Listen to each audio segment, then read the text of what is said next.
Insightful podcasts by informative hosts.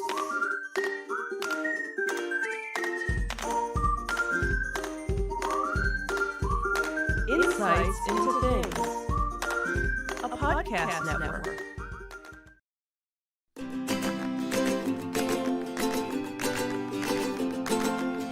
Welcome to Insights into Teens, a podcast series exploring the issues and challenges of today's youth. Your hosts are Joseph and Madison Whalen, a father and daughter team making their way through the challenges of the teenage years.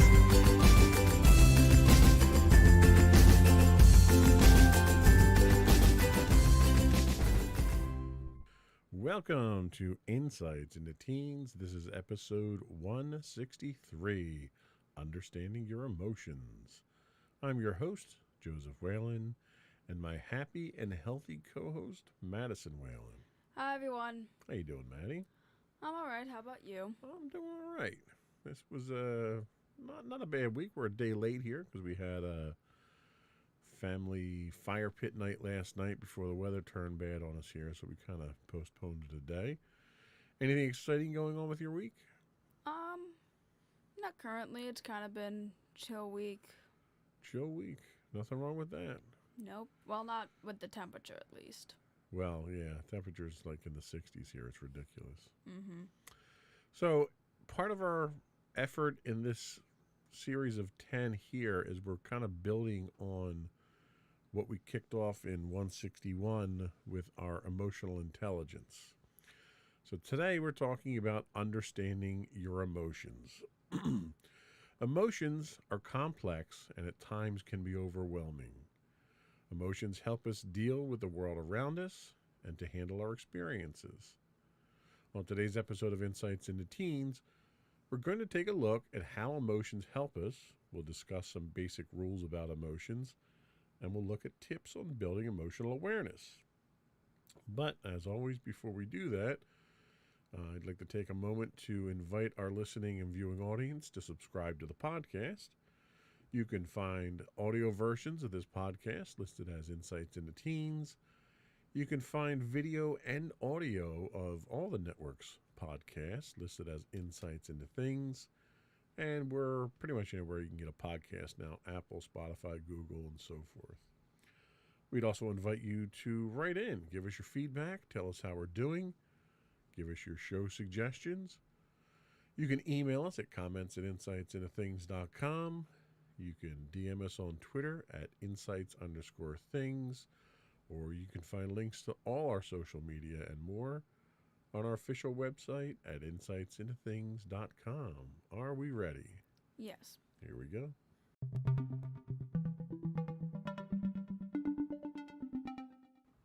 So we are back again talking about emotional intelligence related things, and like our previous few episodes, this comes to us from kidshealth.org. They say how emotions help us. So what are you feeling right now as you listen to this podcast or watch this podcast? Are you curious? Are you hopeful you'll learn something about yourself? Are you bored because this isn't something you're really into? Well, if you are, you probably shouldn't be listening or watching this. Yeah. Or are you happy because it's something you enjoy?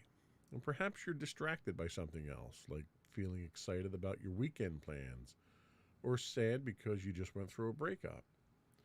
Emotions like these are part of human nature. They give us information about what we're experiencing and help us know how to react. We sense our emotions from the time we're babies. Infants and young children react to their emotions with facial expressions or with actions like laughing, cuddling, or crying. They feel and show emotions, but they don't yet have the ability to name the emotion or say why they feel that way. As we grow up, we become more skilled in understanding emotions. Instead of just reacting like little kids do, we can identify what we feel and put it into words. With time and practice, we get better at knowing what we are feeling and why. This skill is called emotional awareness. Emotional awareness helps us know what we need and want, or what we don't want. It helps us build better relationships. That's because being aware of our emotions can help us talk about things more clearly, avoid and resolve conflicts better, and move past difficult feelings more easily. Some people are naturally more in touch with their emotions than others. The good news is everyone can be more aware of their emotions. It just takes practice. But it's worth the effort. Emotional awareness is the first step towards building emotional intelligence, a skill that can help people succeed in life. So we've been talking about emotional intelligence and numerous times in the past, one of the things that we've tried to do on this podcast is to kind of talk about identifying our feelings and understanding our emotions and realizing that that's an important part of controlling your emotions and not letting your emotions control you. On a scale of 1 to 10, how would you say you are at understanding your emotions? I'd say like a 6.5 ish. Okay. Has the podcast helped you at all? Definitely. I remember, I know I talk about sixth grade a lot, but really sixth grade was the year when my emotions were rampant. I didn't know how to define them, and I was most prone to lashing out at people. I lashed out at my teacher one time. I've lashed out at my friends multiple times. I've lashed out at you guys. And that was kind of, I feel like that was one of the things that led to the podcast. Seeing what I was going through, you thought that trying to talk about it through a podcast, a method that, would also possibly be helpful for other people, has really helped me. I've realized that after we've been doing the podcast, I've gained a lot more emotional control. I matured a lot from when I first started sixth grade to by the time I left it. So yeah, I definitely say the podcast was really beneficial when it came to helping me understand my emotions. Well, that's good. I'm glad it's worked out for you. I think it's kind of interesting. As I get older, I find I'm always learning something new about understanding and controlling emotions. And I react differently now to things that I wouldn't have reacted the same way 2 years ago.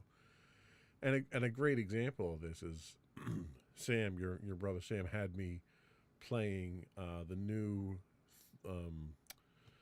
God of War Ragnarok, and it's a that and the one before it was a very father-son type story-based game, and there was a little bit of that in the first game, but the second game, and this is a credit to the game developers, it's a very well written game, very thematic in how you play through it. But I found myself reacting to things from a storyline standpoint in the game that touched me in ways and moved me emotionally in ways that I've never experienced in a video game before. Occasionally a TV show or a movie or a book or something like that. But a video game's never done that to me. And I think part of that is because Sam and I were, while it's not a cooperative play game, you play it individually, we were playing it at the same time. So I would experience something in game, and then I couldn't wait to talk to Sam about that as well. And it kind of fed into the whole thing. So even at my age, I'm still learning about emotions. What are your thoughts on that? Do you think there's a point where you become, I mean, is it an education thing? Is it an experience thing where you become an expert on emotions? Well, I feel like just about with anything, you can learn something new every day no matter your age. Like, you're not going to be able to hold all the answers of the universe. You're not going to have, you can learn how to control your emotions, but there's so many other things that you can experience because there's so much out there that you may never experience, or you'll only experience once. And it's even if you're at a point where you have a good understanding of your emotions, something can happen where you've never experienced it before. Even through all your years of experience that you have, there can always be new things that always happen to you. That's a very good point. Very well said. What I find is that as I've grown and I've aged, my end goal for understanding emotions has changed. Very early on, my goal was really to control my feelings, control my anger, because I had anger management issues. And nowadays, I find that my goal isn't so much to control my emotions as it is to understand my emotions to make me a better person, to make me a better father, to make me a better husband. It helps me understanding my emotions and emotions in general have helped me to be more empathetic to other people, to understand different people's points of view, to not jump to conclusions, and to be less judgmental. In your understanding and continued understanding of emotions and feelings, what are some of the things that you've noticed have changed in you? Do you have any examples? Yeah, I have a few examples. I used to be the type of person that would get mad very easily. Like, I would be playing a video game and it wouldn't be working, or or like something bad would happen and I'd scream about it. There have been instances where, like, my friends did the littlest thing that just got me really mad, and I would yell at them, or we would get into a fight or something. And as I matured, or at least through getting to understand my emotions more, I started to find ways that I could better control and understand that anger. It's like, and then I understood that, like, half the time when I was angry, things didn't really matter, so it was like I really had no point of being angry at that point. And it stopped me from getting so mad at my friends whenever that happened, and I noticed we had a lot less fights afterwards. And I also noticed that other people didn't bug me as much as they used to, so learning to control that anger also got me to, kind of loosen up a bit, not like always seem so negative, because I was very negative before I really understood my emotions. Every day was a bad day. I never found anything good through it, and now, yeah, well, I'm not incredibly positive, and I don't always say, like, oh, today's been the best day, or like, yeah, I'm doing great.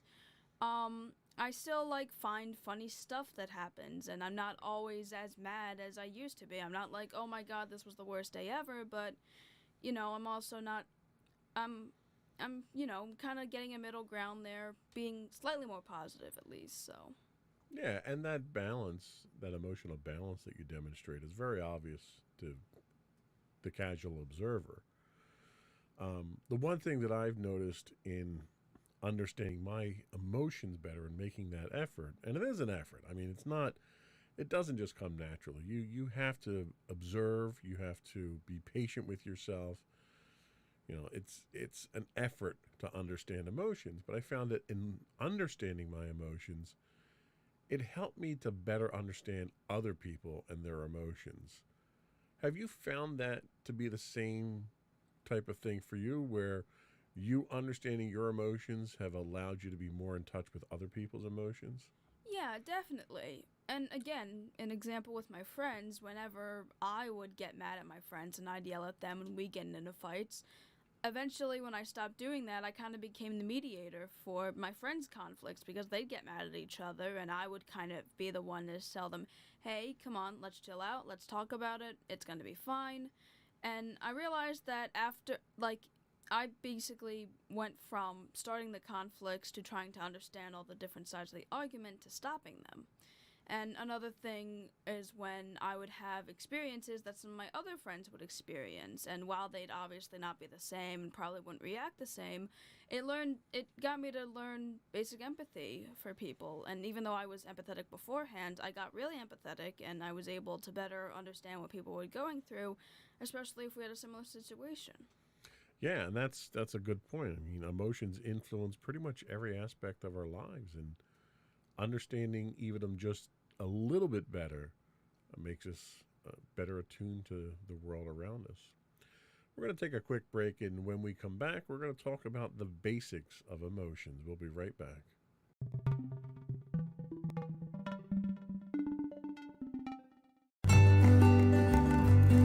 Insights into Teens, a podcast series exploring the issues and challenges of today's youth. Talking to real teens about real teen problems. Explore issues from braces to puberty, social anxiety to financial responsibility. Each week, we talk about the topics concerning today's youth. We look at how the issues affect teens, how to cope with these issues, and how parents, friends, and loved ones can help teens handle these challenges. Check out our video episodes on youtube.com/insightsintothings. Catch our audio versions on podcast.insightsintoteens.com or on the web at insightsintothings.com.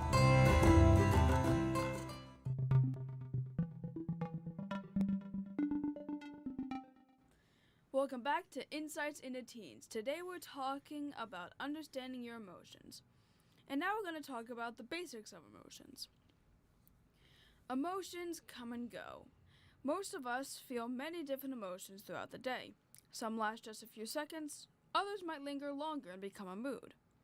Emotions can be mild, intense, or anywhere in between. The intensity of an emotion can depend on the situation and on the person. There's no good or bad emotions, but there are good and bad ways of expressing or acting on emotions. Learning how to express emotions in an acceptable way is a separate skill, managing emotions, which is built on a foundation of being able to understand emotions. It's all good. Some emotions feel positive, like feeling happy, loving, confident, inspired, cheerful, and so forth. Other emotions can seem more negative, like feeling angry or resentful or afraid. Both positive and negative emotions are all normal. All emotions tell us something about ourselves and our situation, but sometimes we find it hard to accept what we feel. We might judge ourselves for feeling a certain way, like if we feel jealous, for example. But instead of thinking we shouldn't feel that way, it's better to notice how we actually feel. Avoiding negative feelings or pretending we don't feel the way we do can backfire. It's harder to move past difficult feelings and allow them to fade if we don't face them and try to understand why we feel that way. You don't have to dwell on your emotions or constantly talk about how you feel. Emotional awareness simply means recognizing, respecting, and accepting your feelings as they happen. So, we talked about negative and positive feelings several times in the past. Do you recognize the fact that feelings themselves are neither negative nor positive at this point in time? Are you confident in understanding that? Yeah, especially through the recent podcasts we've done. Basically, yeah, I definitely understand that emotions can be channeled in both negative and positive ways, but the emotions themselves aren't necessarily negative or positive. Yeah, when you classify something as negative or positive, you're kind of classifying it as having intent. And emotions don't have intent. Emotions are just what we feel given a number of circumstances. So I think the important thing really to understand is that everybody has the emotions. The difficult thing, especially when they're strong emotions. You know, there are emotions we have where you can be happy. Being happy and being elated, you know, if you think of emotions on a scale. So as they scale up, there's a point that they reach where they tend to overwhelm us. And finding that point of being overwhelmed is difficult. You know, if you're happy, you can recognize that, you can describe that, you can name that. But as that happiness gets to a point where you're elated or more happy than that, it tends to to blur your ability to recognize those things. And sometimes that can blind you to other things. Have you ever had a situation where you've seen that emotional scale up, where you've started at one level and it's, whether it was anger or love or hatred or whatever it was, and it reached a point where you kind of lost control of it? Yeah, I probably have the most experience when it came to anger, uh, especially whenever it came to fights with my friends. It's like they did something small, and like I kind of got a little angry about that, and then eventually the anger started to rise and rise until I lost control and just shouted at them, and we got into a fight and so forth. So, yeah, I've had experience when it came to having an emotion start small and then grow to the point where now I couldn't even control it. And understanding your emotions means recognizing that point, because we all have the breaking point or the point that we get fed up, whatever you want to call it. Everybody has that point. And you have it for every emotion, frustration, anger, love. There's a point in love where, you may love going to Disney so much, and you may reach a point where you want to go to Disney so much that you can't afford to go to Disney, but you still do it, and you wind up making bad decisions because you lose that perspective. So being able to maintain that perspective is a very important part of understanding your emotions. What advice would you give to someone if that line was blurred? How would you kind of coach them to sort of bring them back down to earth and be more objective in how they're dealing with their emotions? Well, as somebody that personally has experience when it came to letting their emotions go too far, I'd probably say that what ended up getting me to finally become more rational about it is normally kind of just time to yourself and time to kind of just reflect on the situation on your own. Same thing with realizing how other people ended up reacting to it, and some of the big things that helped me to finally start to understand and define the lines of my breaking point were when I had time to think about it on my own without anybody else interfering, when I had time to calm down, and when I was more logical in my thinking, as well as understanding, getting that basic empathy and realizing that if I lash out, then like other people are going to be hurt or there's going to be negative consequences. So I'd say that the best thing to do is if the lines are blurred, the best thing you can do is just get away from people, calm yourself down, and then think about the situation in a less heightened state. I think that's great advice. I think that's kind of what you have to do, because a lot of times the emotions that you're fighting with are either originating or being influenced by the people around you. So kind of getting away from that noise so you can calm things down probably helps. Have you run into a situation where you've crossed that line of control and it's had an impact on someone, and their reaction to you crossing that line is what kind of pulled you back? Like something that direct? Yeah, again, I'm gonna go to my friends, because I remember that I'd have a lot of fights with my one friend, and I would get mad at them for honestly pretty insignificant reasons, and I would like step back, and with one of my other friends at lunch, I'd kind of talk about it. I remember a specific example is when I was talking with my friend, and like I had realized what I said was wrong, and it was around the time when like we rarely ever fought, but we had a fight, and I like knew that I was in the wrong, and I wanted to fix it. And then we had art, and I made them a bookmark as an apology. And since we see each other in the morning and afternoon, I gave it to them, and we were back on good terms. Oh, well, that's nice. Have you ever had a situation where you've had a friend or a loved one who you saw cross that point, and then you actively did something to kind of pull them back and help them get back under control. Because it's hard when you see somebody else that you care about go through that type of thing. And it's difficult to know whether you should say or do something, if it's appropriate and what's appropriate. Have you ever run in this situation like that where you've had to be kind of that calming effect to bring someone back down? I guess I'm gonna use an example with you sometimes. You're definitely doing better, but you still tend to yell at technology at times, and when you really get to the point when you're screaming at it, I'm kind of like, okay, it's fine, let's just step back a bit, or I offer my advice or possible advice, okay, maybe it's not this, let's stop working with that, or let's just walk away from this, okay? Is that effective with me though? I mean, I'm not sure. I always offer for you to kind of step back. Occasionally you do, occasionally you don't, and then it seems like you're calmer afterwards. I don't know.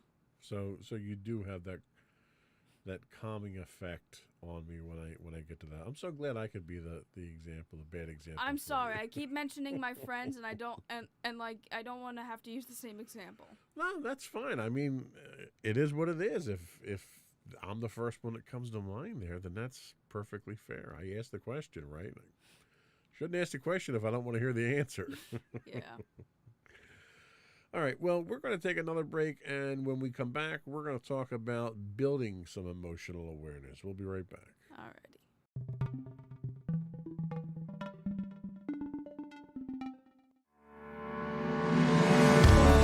Insights into Entertainment, a podcast series taking a deeper look into entertainment and media. Our husband and wife team of pop culture fanatics are exploring all things from music and movies to television and fandom. We'll look at the interesting and obscure entertainment news of the week. We'll talk about theme park and pop culture news. We'll give you the latest and greatest on pop culture conventions. We'll give you a deep dive into Disney, Star Wars, and much more. Check out our video episodes at youtube.com/insightsintothings. Our audio episodes at podcast.insightsintoentertainment.com, or check us out on the web at insightsintothings.com.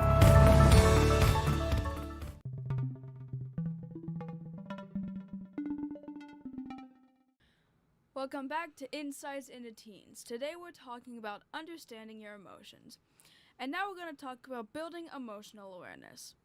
Emotional awareness helps us know and accept ourselves. So how can you become more aware of your emotions? Start with these 3 simple steps. Make a habit of tuning in. Okay, I'm sorry. Make a habit of tuning into how you feel in different situations throughout the day. You might notice that you feel excited after making plans to go somewhere with a friend, or you might feel nervous before an exam. You might be relaxed when listening to music, inspired by an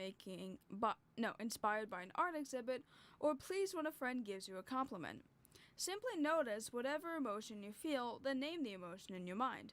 It only takes a second to do this, but it's great practice. Notice that each emotion passes and makes room for the next experience. Rate how strong the feeling is. After you notice the name, this whole section, we must not have read through this. Yeah. After you notice and name an emotion, take it a step further.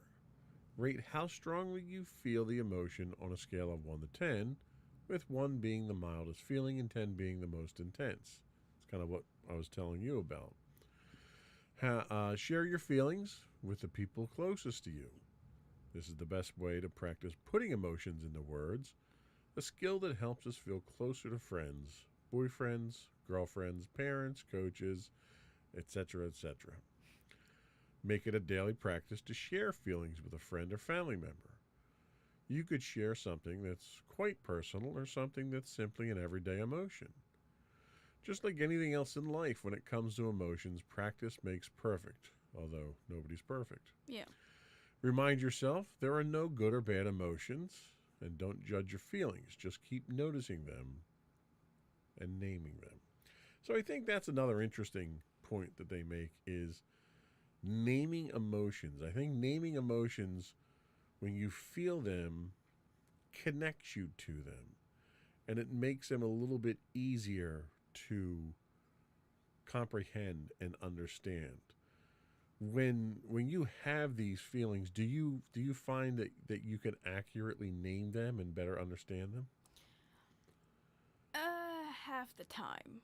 Cause like there's certain points when like I can tell what my emotion is. Like times when I tell myself I'm tired, times when I tell myself I'm stressed, times when I tell myself I'm angry, and times when I tell myself that I'm sad. Uh, but there's other points when I really don't know what emotion I feel. The best way I can really describe that is possibly numbness, but at the same time I also still feel something other than numbness, but I don't really know how to define it. Well, and numbness is actually a good way to describe it because a lot of times you when you get overwhelmed with feelings, it can make you feel numb because your body just sort of doesn't process them at that point in time. It's kind of like when your nervous system is overstimulated. Um, One of the things that we used to do in football is we would do tackling drills, and occasionally you would get what we would call a stinger. You would bang the nerve on your shoulder as you're doing tackling drills, and it would overstimulate the nerve, and it would hurt when it happened, but then you would just get a cold numbing feeling down your arm because it was overwhelmed. And when we experience an overload of emotions, sometimes that's what we do because we can't handle them, and we kind of shut down and get numb from that type of thing. Does that happen frequently with you? I mean, yeah, sometimes like mainly when it comes to my thoughts and like the various thought emotions that my thoughts tend to express, I tend to just feel numb. I don't really feel much, but it could just be that I was like, there's just so much going on in my head that like, I can't really feel anything. What do you do when that happens? How do you cope? I don't really know how. I kind of just don't talk about it. I kind of just like see if kind of almost wait on other experiences to jumpstart my emotions almost. I don't really talk to anybody about it. I don't really know how to talk to anybody about it. Do you feel that you have someone that you can talk to about it, or do you not even have that confidant that you think you can turn to? The thing is, I don't know. There's just like occasionally there's just things that I don't feel I can talk to anybody about. Not that I don't trust people. It's just I don't know how to put it in words. I don't know how they take it. I don't know. It's just there's a lot of confusion when it comes to it, and a lot of concern about what other people might think of it. Have you ever tried um, writing a diary, or just writing the words down, or just writing the thoughts down in like bulleted note form, and then going back and trying to rearrange them and make sense out of them? Well, what I normally do when I have these things is especially if I get home from school, I kind of just go in a place where nobody can hear me, and I kind of just rant to myself. Does that help? I mean, I guess sometimes. Have you ever tried recording yourself when you do that and then going back and listening to it? Not really, no. One of the techniques that's used a lot in project management, business analysis, and things like that is you have to write various types of documents, and those documents help to keep you organized and plan and stuff like that. And one of the techniques is like if I'm writing an email, a professional email to someone, you don't try and sit down and write the thing from start to finish and send it, because it's a rough draft at that point. So the thought pattern is to sit down and take all your thoughts and just make a list of thoughts and what they are. And then walk away. You leave that, come back a little bit later, reread that, and then start taking those thoughts and concepts and themes and delving deeper into them and putting them in different orders and rearranging things. And you'll find that when you do that initial brain dump, you get everything out. You'll get all that stuff, especially if you're agitated or excited or somebody made you angry or whatever. You do that initial brain dump and just write everything that you feel, whatever comes to your mind. And by doing that, you're kind of emptying the trash. And then you can come back later and sift through that trash and keep the good stuff. And by doing that yourself, you can rid yourself of a lot of that emotional baggage that makes you numb. Just regurgitate everything out onto a piece of paper. Or if you have a digital recorder or a phone, you can do it on your phone. All phones have them. Just get it out. And in doing that, you may find that tends to help you deal with these things better. And once you get it out, come back, an hour, 2 hours later, after you've had a chance to distract yourself with something else, and then reread what you had. Because chances are there's something in there that you probably need to deal with or be concerned with or delve into more deeply or investigate further. But you'll probably find a lot of the stuff that's in there was just noise. It was all that noise that was rattling around in your head because we tend to impose circumstances and scenarios when we're in these highly emotional states.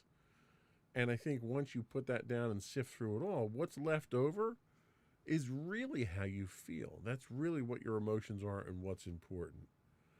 And then you can concentrate on that, and I think it'll help you to manage those things better and to control and understand your emotions better.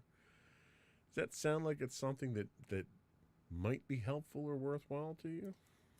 Yeah, at least with the recording part. I might not write everything down because I don't write all that fast, and I don't know, it might not be the best method for that, but I definitely think the recording part would probably work because I talk a lot, and when I do go on those rants, it probably would be nice to go back and listen to what I was saying. Yeah, I think you'll find that after you do that, and you do it a few times, you're probably going to see kind of a theme of what you're throwing out and what you're holding on to. And you're going to hold on to the important stuff there. And that's going to help guide you to understand your feelings a little bit better. When it comes to actually talking to people, I know you talk to Mommy, you talk to me, and you talk to us about different things. And I think that's great. There's different, Mommy and I have very different skill sets, very different backgrounds and experiences. Is there anyone outside of here, outside of the house, that you feel you can have that kind of conversation with and to have those discussions with? Yeah, thing is, I don't really know. Even some of my good friends, some of the stuff I say, like, I can occasionally have those conversations with one of my friends at lunch, but other than that, I still have a lot of stuff I don't tell people, and half the time I don't really know how to tell people. Even you guys or any of my friends, I don't really know how to say some of the things to other people. How about telling it to yourself? Do you ever tell yourself these things? Yeah, through my rants, through my head. Yeah, I tell myself that kind of stuff. And I think that's the first step. The first step is being able to vocalize it. And if you can vocalize it to yourself, then you may take the next step in finding someone that you can trust, Mommy, myself, a friend, and sort of test the waters, try it out, see what you get. The most important thing is being able to say it to yourself, because there are times when I get overly agitated with technology, for instance, which we talk about quite often. Yeah. I can't vocalize it, and if I did vocalize it, it would be words that I can't say on this podcast. But that's just how I deal with it, and sometimes I have to step away from it. I have to calm down, and then I go back and I realize, all right, I was just being an idiot, and this is a simple fix, and I'll go and fix it. But the point is that when you pass that threshold, that control threshold we talked about, you don't think rationally. Mm-hmm. And you need and these are all meditative techniques, really, is what they are. I mean, we can call them different things, but these are forms of meditation. They're things that help you focus, change your perspective, shut out distractions, whether you're writing it, you're saying it, you're cursing it, whatever it is. These are all meditative techniques to help you to deal with these things. And you have to find the one that works best for you. And there's lots of different techniques out there. One of them will work for you. But really, that's what it is. It has to, it's that self-regulation where you're trying to get yourself back down from that overexcited point. Mm-hmm. So the first step is talking to yourself. If you can do that, then you can certainly tone it down with the next person that you talk to, and tone it down with the next person. Every time you vocalize it, you're getting a little bit more control of it. And that's the important thing. So that was all we had today. We're actually going to take a quick break, come back, and we'll get your closing thoughts. All right.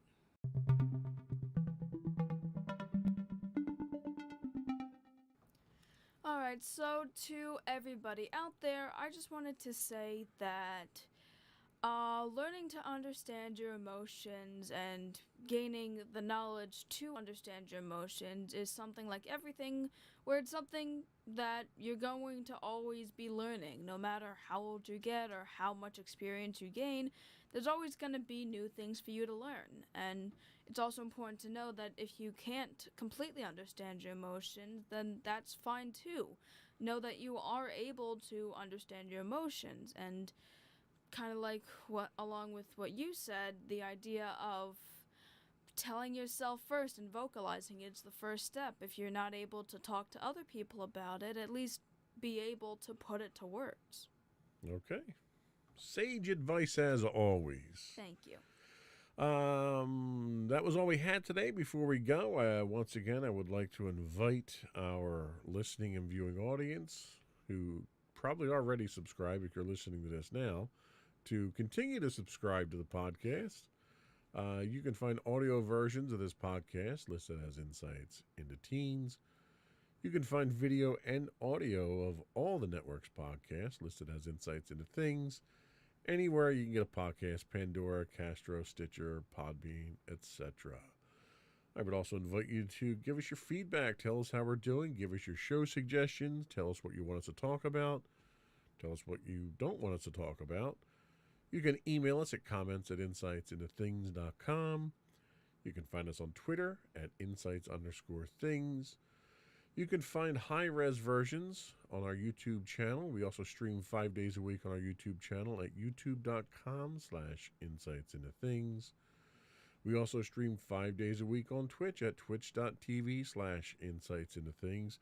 If you're an Amazon Prime subscriber, you do get a free monthly Twitch Prime subscription. We'd appreciate you throwing that our way. Helps to keep the lights on here. You can find audio versions of this podcast at podcast.insightsintoteens, and you can find links to all of our other social media on our official website at www.insightsintothings.com. And you. And don't forget to check out our other two podcasts, Insights into Entertainment, hosted normally by you and Mommy, and Insights into Tomorrow, are not really a monthly podcast anymore, hosted by you and normally my brother Sam. Eventually. Eventually. That's it. Another one in the books. Bye, everyone. Bye.